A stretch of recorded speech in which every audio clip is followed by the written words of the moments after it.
Hello, നമ്മൾ പാലക്കാട്ടുകാരൻ്റെ എളുപ്പത്തിൽ ഉണ്ടാക്കാൻ പറ്റിയ കറി ഒന്ന് നോക്കിയാലോ. അതിന് തേങ്ങ അരയ്ക്കേണ്ട, വേറുള്ള അങ്ങനത്തെ ബുദ്ധിമുട്ടുകളൊന്നുമില്ല. പെട്ടെന്ന് നമുക്ക് ഉണ്ടാക്കാം. അപ്പോൾ ഒന്ന് നോക്കിയിട്ട് വരാം. ഈ കറി ഉണ്ടാക്കാൻ ആദ്യം 1/4 കപ്പ് പരിപ്പ്, തോരപ്പരിപ്പ് ഒന്ന് നന്നായിട്ട് കുക്കറിലിട്ട് വേവിച്ച് മാറ്റി വയ്ക്കുക.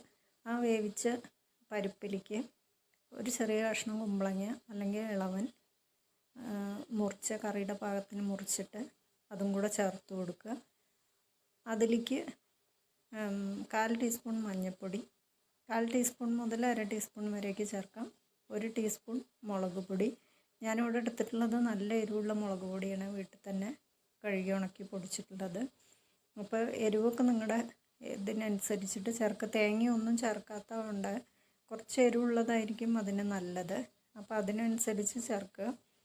പിന്നെ കറിക്ക് ആവശ്യമായിട്ടുള്ള ഉപ്പ്, കറി കഷ്ണം വെന്ത് വരാൻ ആവശ്യത്തിനുള്ള വെള്ളം, ഇത്രയും ചേർത്തിട്ട് കുക്കറിൽ ഒന്ന് നന്നായിട്ട് 1-2 വിസിൽ, വെന്ത് ഉടഞ്ഞു പോകരുത്, കഷ്ണങ്ങൾ അതുപോലെ തന്നെ കിടക്കണം. ഇനിയിപ്പോൾ കുക്കറിൽ വേവിക്കണമെന്നില്ല, കുമ്പളങ്ങ ഇളവനൊക്കെ പെട്ടെന്ന് വെന്ത് കിട്ടുന്നതാണല്ലോ.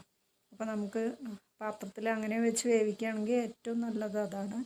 ഞാൻ എനിക്ക് രാവിലെ ഏട്ടന് ചോറൊക്കെ കൊണ്ടുപോകേണ്ട തിരക്കുള്ളതുകൊണ്ട് കുക്കറിൽ വേവിക്കുന്നതാണ്.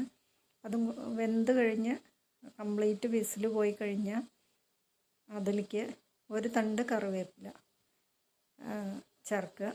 അതിൻ്റെ കൂടെ തന്നെ പിന്നെ കറിക്ക് ആവശ്യത്തിനുള്ള വെള്ളം, പിന്നീട് വെള്ളം ചേർക്കാൻ ബുദ്ധിമുട്ടാണ്. അപ്പോൾ കറിക്ക് ആവശ്യത്തിനുള്ള വെള്ളം, ഇനിയിപ്പോൾ ഇതിൽ വെള്ളം നിങ്ങൾക്ക് വല്ലാതെ കമ്മിയായി, പരിപ്പുള്ളതുകൊണ്ട് കുറച്ച് ഇരിക്കുമ്പോൾ ഒന്ന് കുറുകി വരും. അപ്പോൾ ആവശ്യമുണ്ടെങ്കിൽ കുറച്ച് വെള്ളം തിളപ്പിച്ചത് ഒഴിച്ചു കൊടുക്കുക. എന്നിട്ട് 1 തണ്ട് കറിവേപ്പില, 1 ടേബിൾ സ്പൂൺ പച്ച വെളിച്ചെണ്ണ, ഇത്രയും ഇട്ടിട്ട് ഒന്ന് നന്നായിട്ട് ഇളക്കി മാറ്റി വയ്ക്കുക. അപ്പോൾ നമ്മുടെ കറി റെഡിയായി. നല്ല എളുപ്പമല്ലേ? ഒന്ന് ട്രൈ ചെയ്തു.